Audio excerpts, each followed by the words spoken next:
सभी को नमस्कार। मैं विजयपाल पीजीटी इतिहास राजकीय वरिष्ठ माध्यमिक विद्यालय रोड़ाई रेवाड़ी सामाजिक विज्ञान के उपविषय इतिहास के कक्षा 10वीं के अध्याय 2 भारत में राष्ट्रवाद भाग 1 नामक टॉपिक में आप सभी का स्वागत करता हूँ। पाठ के उद्देश्य। प्यारे बच्चों, पाठ के इस भाग के उद्देश्य इस प्रकार हैं। पहला, राष्ट्रवाद के अर्थ एवं पृष्ठभूमि की जानकारी प्राप्त करना। दूसरा, 1914 से 1919 के बीच अर्थात प्रथम विश्व युद्ध और उसके साथ का जो समय है के बीच भारत एवं विश्व की प्रमुख घटनाओं, उनके कारणों और प्रभावों की जानकारी लेना। तीसरा, महात्मा गांधी के भारत आगमन और उनके आरंभिक आंदोलनों की जानकारी देना। चौथा उद्देश्य हमारा है असहयोग आंदोलन के कारणों, उनकी प्रमुख घटनाओं और उनके प्रभावों को जानना। और पांचवा उद्देश्य है असहयोग आंदोलन को लेकर समाज के विभिन्न वर्गों के विचारों और उनकी प्रतिक्रियाओं को जानना और समझना। पाठ के मुख्य बिंदु। डियर स्टूडेंट्स, हमारे भारत के राष्ट्रवाद भाग 1 के मुख्य बिंदु इस प्रकार हैं। पहला है राष्ट्रवाद का अर्थ एवं पृष्ठभूमि। दूसरा, पहला विश्व युद्ध, खिलाफत एवं असहयोग। और इस दूसरे मुख्य बिंदु के 3 भाग हैं। पहला है सत्याग्रह का विचार, दूसरा रोल्ट एक्ट और तीसरा असहयोग ही क्यों।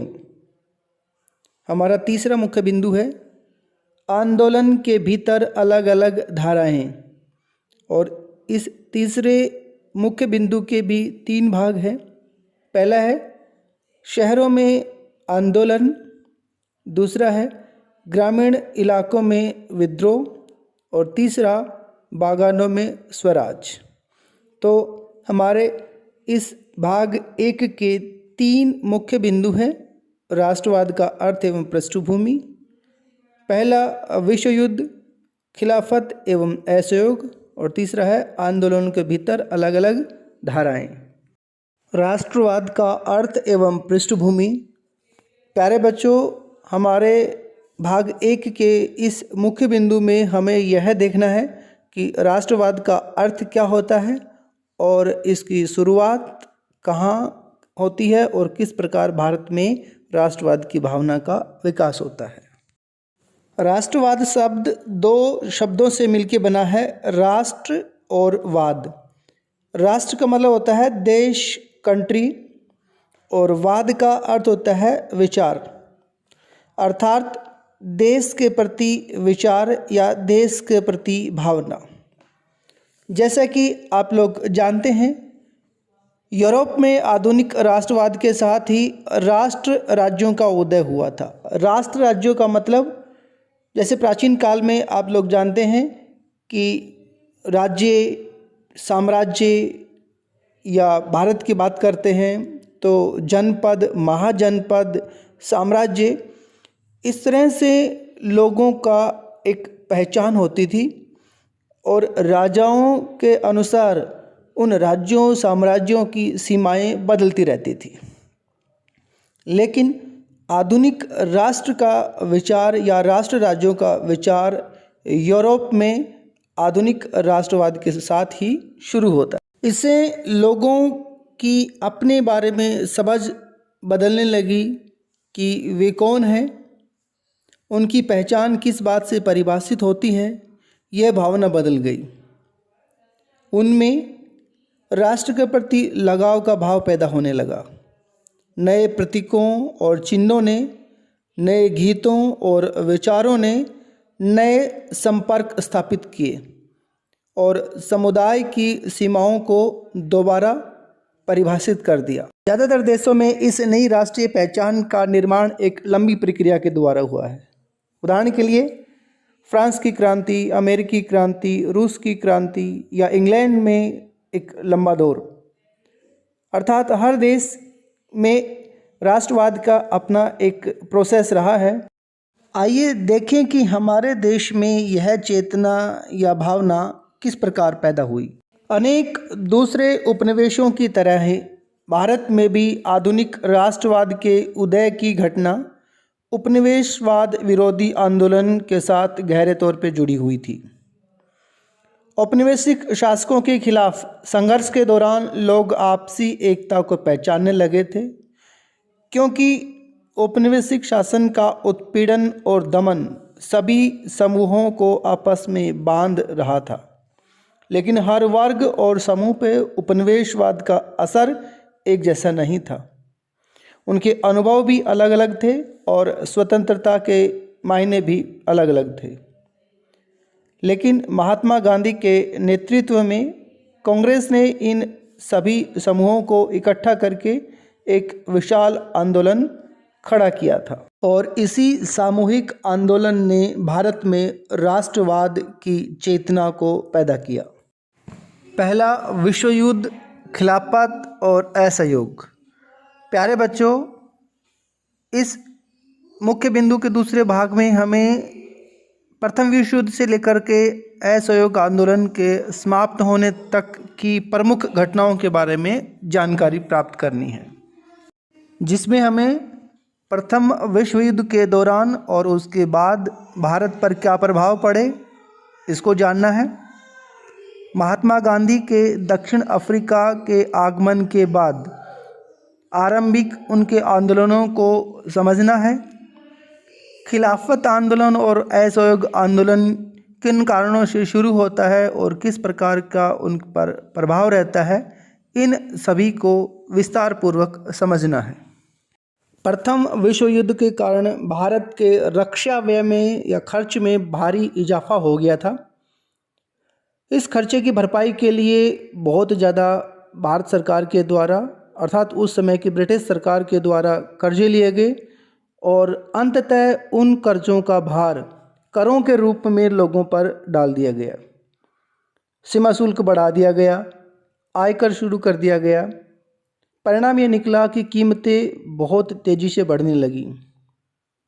दूसरी ओर गांव में सिपाहियों को जबरन फौज में भर्ती किया गया, जिसके कारण उनमें काफ़ी गुस्सा था। साथ ही 1918-19 और 20-21 के दौरान भारत के बहुत सारे हिस्सों में फसल खराब हो गई थी, जिसके कारण खाद्यान्न पदार्थों या खाद्य योग्य पदार्थों का अभाव हो गया था और फ्लू की महामारी फैल गई थी। इन सभी का परिणाम यह निकला कि 1921 की जनगणना के मुताबिक 120 से 130 लाख लोग मारे गए। लोगों को उम्मीद थी कि युद्ध खत्म होने के बाद ये सारी समस्याएं खत्म हो जाएंगी, जबकि हुआ लोगों की सोच के बिल्कुल विपरीत। सत्याग्रह का विचार इस बिंदु का दूसरा भाग है। सत्याग्रह का विचार अर्थात सत्य पर आधारित या सत्य पे डटे रहने का विचार। यह विचार महात्मा गांधी के द्वारा 1915 में दक्षिण अफ्रीका से लौटने के बाद भारत में अपनाया गया। हालांकि वो इस विचार को दक्षिण अफ्रीका में सफलतापूर्वक अपना चुके थे। इस विचार के अनुसार यदि आपका उद्देश्य सच्चा है, यदि आपका संघर्ष अन्याय के खिलाफ है, तो उत्पीड़क से मुकाबला करने के लिए आपको शारीरिक बल की आवश्यकता नहीं है, बल्कि आप अहिंसा के द्वारा भी अपने संघर्ष में सफल हो सकते हैं। इस संघर्ष में आखिरकार सत्य की ही जीत होती है और महात्मा गांधी का विश्वास था कि अहिंसा का यह धर्म सभी भारतीयों को एकता के सूत्र में बांध सकता है। भारत लौटने के बाद महात्मा गांधी जी अपने राजनीतिक गुरु गोपाल कृष्ण गोखले के अनुसार भारत को समझने के लिए लगभग 1 साल तक विभिन्न क्षेत्रों की यात्राएं की और बाद में 1917 और 18 में 3 स्थानीय आंदोलन चलाए जो सत्याग्रह पर आधारित थे। उनमें पहला बिहार के चंपारण इलाके का था, जहां दमनकारी बागान व्यवस्था के खिलाफ किसानों को संघर्ष करने के लिए उन्होंने प्रेरित किया था।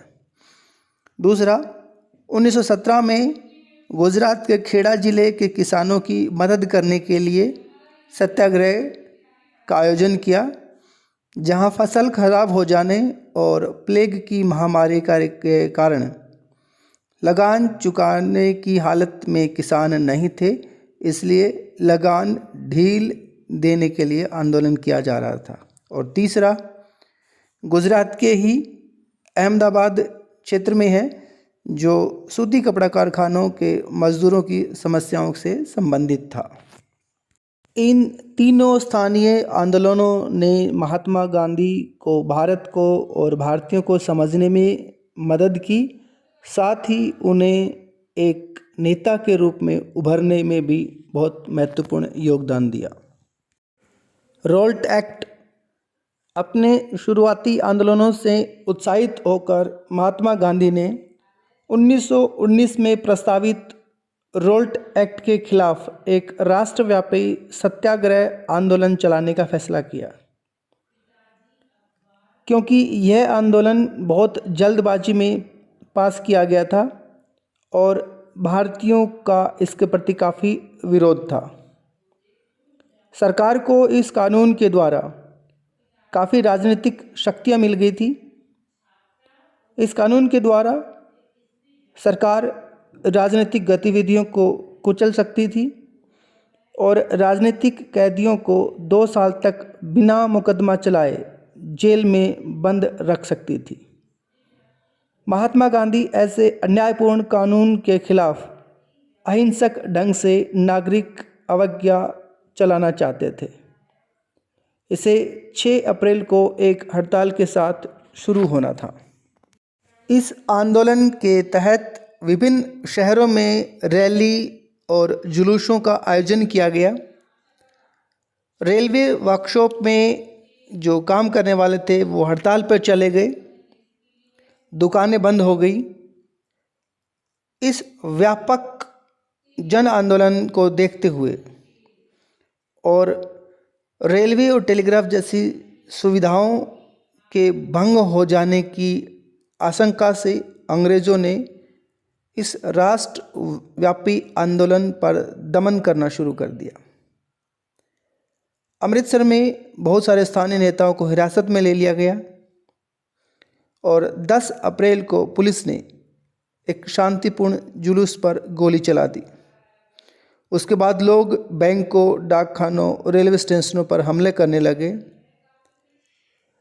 इसके बाद सरकार ने वहाँ पे मार्शल लॉ लागू कर दिया, अर्थात मिलिट्री का कानून वहाँ पे लागू कर दिया गया और लोगों के अधिकार ख़त्म कर दिए गए। 13 अप्रैल को जलियांवाला बाग हत्याकांड हुआ। उस दिन अमृतसर में बहुत सारे ग्रामीण लोग सालाना बैसाखी मेले में शामिल होने के लिए जलियांवाला बाग में जमा हुए। काफ़ी लोग सरकार द्वारा लागू किए गए दमनकारी कानून का विरोध प्रकट करने के लिए भी एकत्रित हुए थे। यह मैदान चारों तरफ से बंद था और शहर से बाहर होने के कारण अधिकतर लोगों को ये पता नहीं चला कि यहाँ मार्शल लॉ लागू किया गया है। जनरल डायर हथियारबंद सैनिकों के साथ वहाँ पे पहुँचा और जाते ही मैदान के बाहर निकलने के सारे रास्ते बंद कर दिए और सिपाहियों ने भीड़ पर अंधाधुंध गोलियां चला दी, जिसमें सैकड़ों लोग मारे गए। इस घटना ने लोगों में भय और गुस्से का माहौल पैदा कर दिया। जैसे जैसे जलियांवाला बाग की खबर फैली, उत्तर भारत के बहुत सारे शहरों में लोग सड़कों पर उतरने लगे। हड़तालें होने लगी, लोग पुलिस से मोर्चा लेने लगे और सरकारी इमारतों पर हमला करने लगे। सरकार ने इन कार्रवाइयों को कठोरता से कुचलने का रास्ता अपनाया। सरकार लोगों को अपमानित और आतंकित करना चाहती थी। सत्याग्रहियों को जमीन पर नाक रगड़ने के लिए, सड़क पर घिसट कर चलने और सारे साहिबों को सलाम करने के लिए मजबूर किया गया। लोगों को कोड़े मारे गए और गांव, विशेषकर गुजरांवाला पंजाब पर बम बरसाए गए। हिंसा फैलते देख महात्मा गांधी ने आंदोलन वापस ले लिया।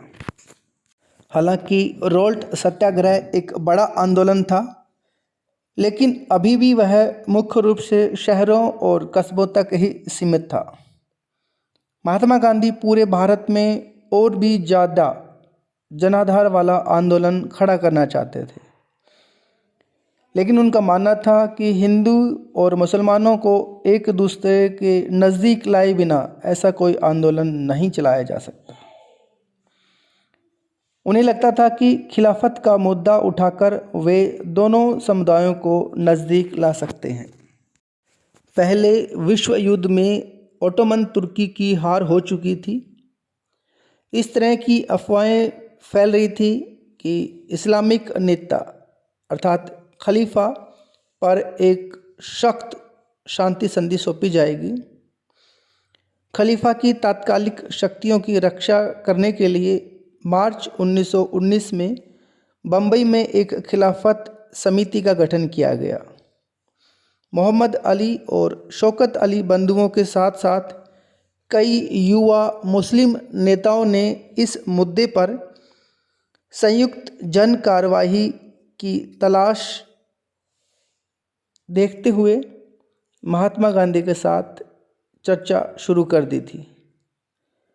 सितंबर 1920 में कांग्रेस के कलकत्ता अधिवेशन में महात्मा गांधी ने भी दूसरे नेताओं को इस बात पर राजी कर लिया था कि खिलाफत आंदोलन के समर्थन और स्वराज के लिए एक असहयोग आंदोलन शुरू किया जाना चाहिए।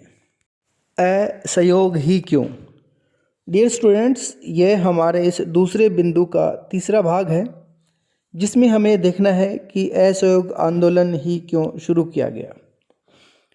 महात्मा गांधी ने अपनी प्रसिद्ध पुस्तक हिंद स्वराज, जो उन्होंने 1909 में लिखी थी, में कहा था कि भारत में ब्रिटिश शासन भारतीयों के सहयोग से ही स्थापित हुआ था और उनके सहयोग से ही चल रहा था। अगर भारत के लोग अपना सहयोग वापस ले लें तो साल भर के भीतर ही ब्रिटिश शासन खत्म हो जाएगा और भारत में स्वराज की स्थापना हो जाएगी। प्रश्न यह है कि असहयोग का विचार आंदोलन कैसे बन सकता था?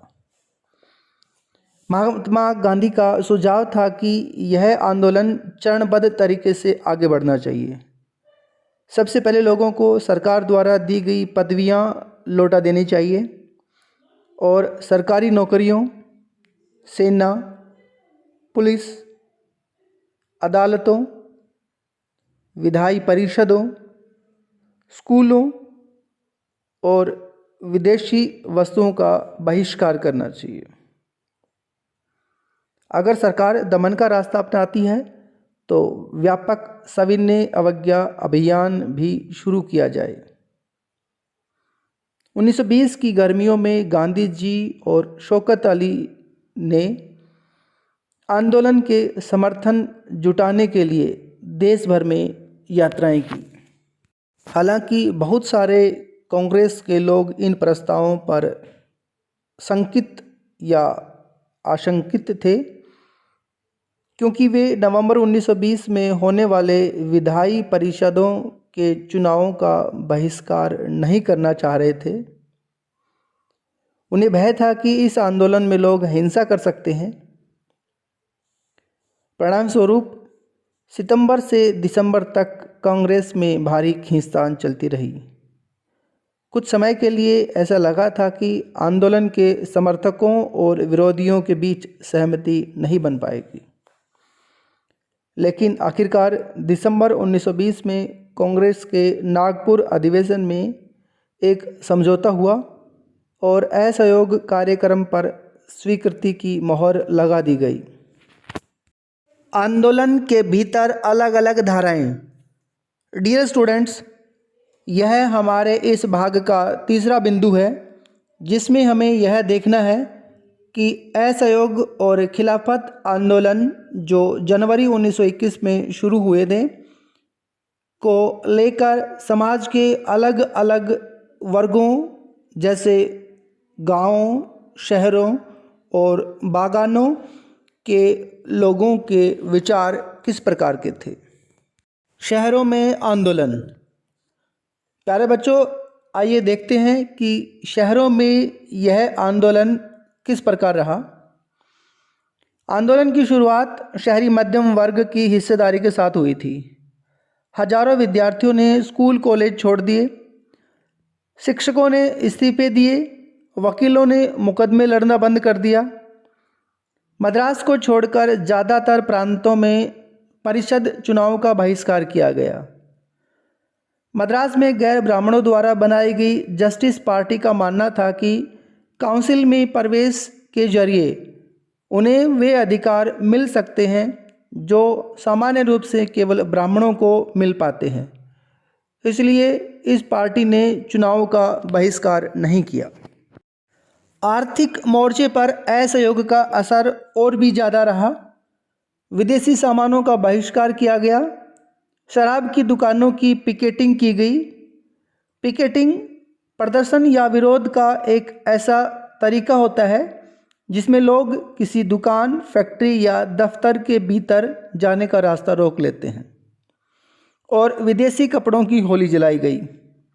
1921 और 22 के बीच विदेशी कपड़ों का आयात घटकर आधा रह गया, जिसकी कीमत 102 करोड़ से घटकर 57 करोड़ रह गई थी। बहुत सारे स्थानों पर व्यापारियों ने विदेशी चीज़ों का व्यापार करने या विदेशी व्यापार में पैसा लगाने से इनकार कर दिया।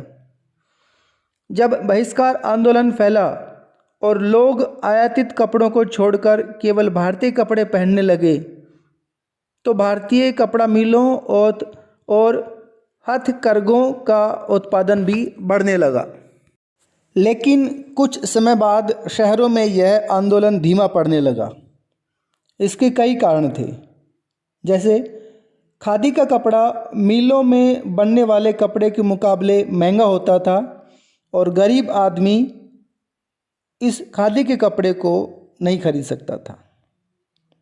तो ऐसे में वो मिलों के बने कपड़े का लंबे समय तक बहिष्कार कैसे कर सकते थे।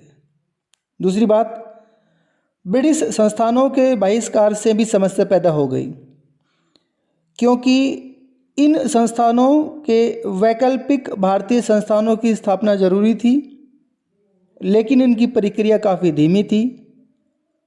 अतः बहुत से विद्यार्थी और शिक्षक दोबारा सरकारी स्कूलों में लौटने लगे और वकील सरकारी अदालतों में जाने लगे और धीरे धीरे आंदोलन धीमा होता चला गया।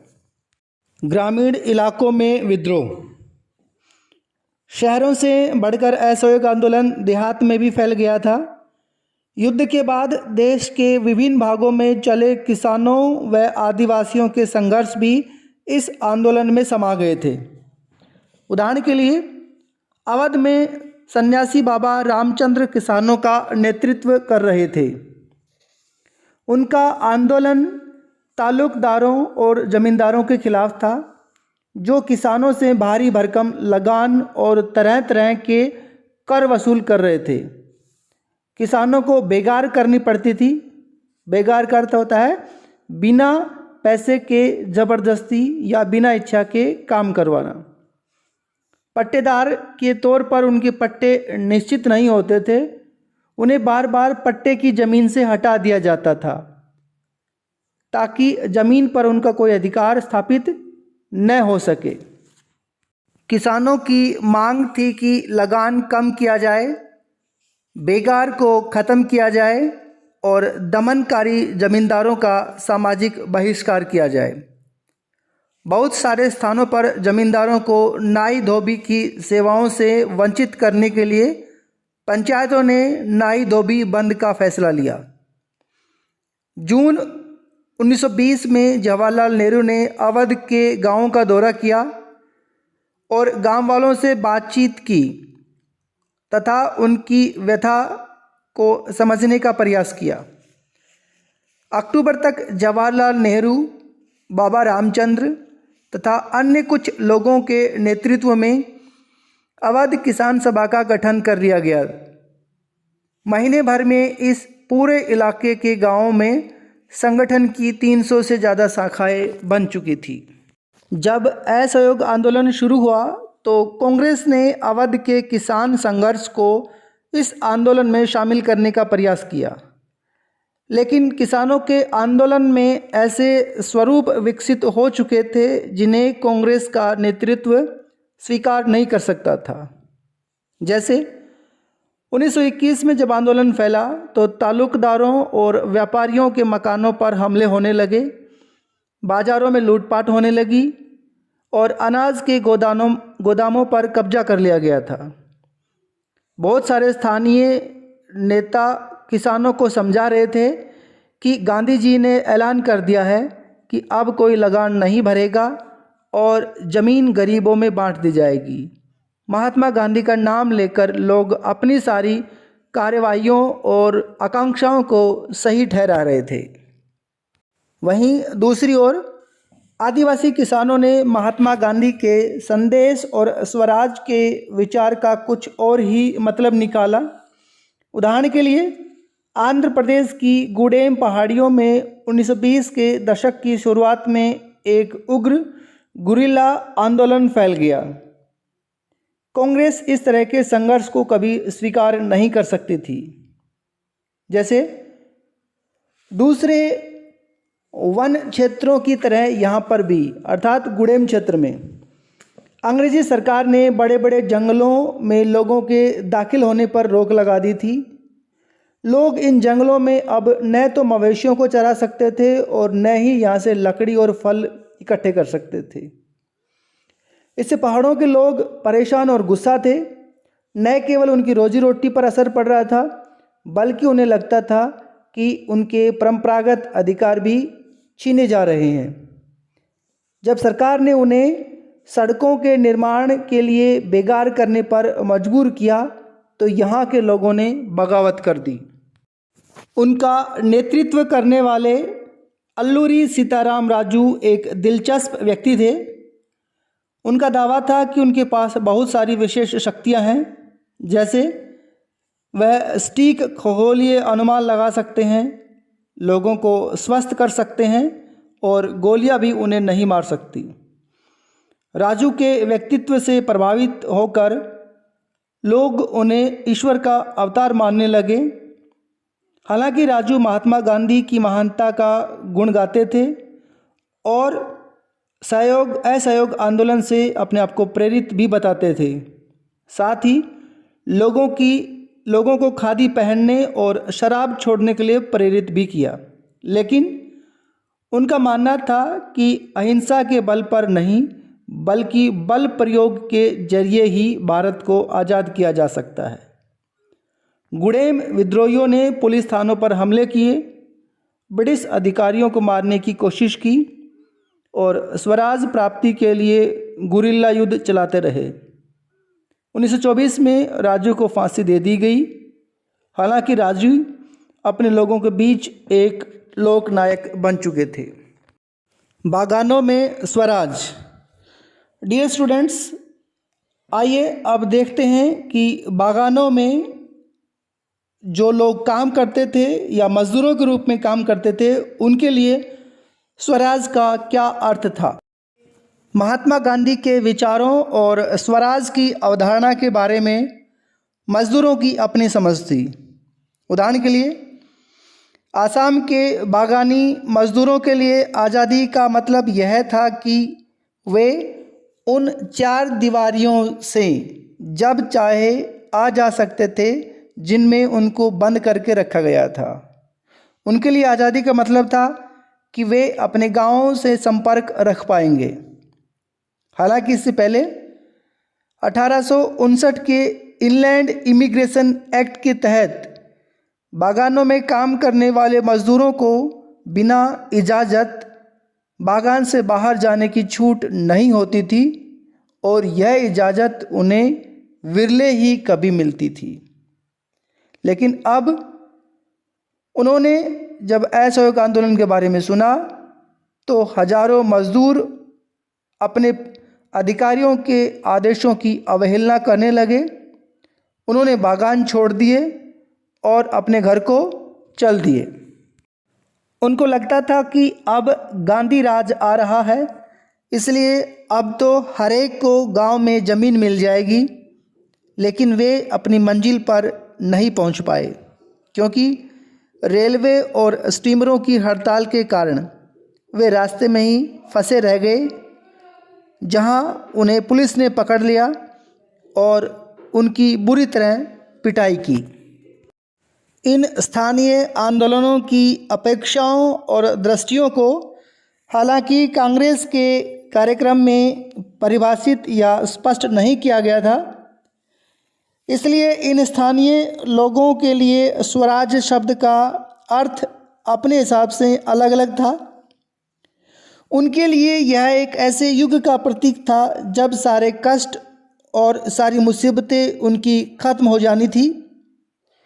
हालांकि फिर भी जब ये आदिवासी लोग गांधी जी के नाम का नारा लगाते थे या स्वतंत्र भारत की हुंकार भरते थे तो वे एक अखिल भारतीय आंदोलन से भी भावनात्मक स्तर पर अपने आप को जुड़ा पाते थे। जब वे महात्मा गांधी का नाम लेकर काम करते थे या अपने आंदोलन को कांग्रेस के आंदोलन से जोड़कर देखते थे तो वास्तव में एक ऐसे आंदोलन का अंग बन जाते थे जो उनके इलाके तक ही सीमित न होकर पूरे भारत तक फैला हुआ था। पाठ की दोहराई। डियर स्टूडेंट्स, पाठ के तीनों बिंदुओं और उनके उपभागों पर विस्तार पूर्वक विचार करने के बाद आइए पुनः एक बार पाठ की दोहराई करते हैं। अब तक हमने पढ़ा है कि राष्ट्रवाद के अर्थ एवं पृष्ठभूमि की जानकारी प्राप्त की है। दूसरी, 1914 से 1919 के बीच भारत और विश्व की प्रमुख घटनाओं, उनके कारणों और उनके प्रभावों की जानकारी प्राप्त की है। अगली बात, महात्मा गांधी के भारत आगमन और उनके आरंभिक आंदोलनों को समझा है। और चौथी बात, असहयोग आंदोलन के कारणों, उनकी प्रमुख घटनाओं तथा प्रभावों को जाना है। और अंतिम, असहयोग आंदोलन को लेकर समाज के विभिन्न वर्गों के विचारों और उनकी प्रतिक्रियाओं को समझा है। गृह कार्य या होमवर्क। प्यारे बच्चों, पाठ के सभी बिंदुओं पर विस्तार पूर्वक चर्चा करने के साथ पाठ की दोहराई करने के आधार पर आपको गृह कार्य के लिए निम्न प्रश्न दिए जा रहे हैं, जिन्हें आपको समझकर उनका उत्तर लिखना है। पहला प्रश्न है, राष्ट्रवाद का अर्थ और उसकी पृष्ठभूमि को भारत के संदर्भ में स्पष्ट करें। दूसरा प्रश्न है, 1914 से 1922 का समय भारतीय इतिहास के एक नए दौर का प्रतीक है, उदाहरण देकर स्पष्ट करें। तीसरा प्रश्न है, दक्षिण अफ्रीका के अनुभवों और भारत के स्थानीय आंदोलनों ने महात्मा गांधी को एक व्यापक राष्ट्रीय आंदोलन के लिए तैयार कर दिया था, कैसे? और चौथा प्रश्न है, असहयोग आंदोलन को लेकर भारतीय समाज के विभिन्न वर्गों ने अपने अपने हिसाब से अर्थ निकाले, उदाहरण देकर स्पष्ट करें। डियर स्टूडेंट्स, उम्मीद है भारत में राष्ट्रवाद भाग 1 से आप अच्छी तरह परिचित हो चुके हैं और इसको आपने अच्छे से समझ लिया है। अगर किसी प्रकार की कोई दिक्कत है तो इस वीडियो को ध्यान से सुने, पढ़ें और इन प्रश्नों को अपने शब्दों में हल करने का प्रयास करें। आप सभी का बहुत बहुत धन्यवाद।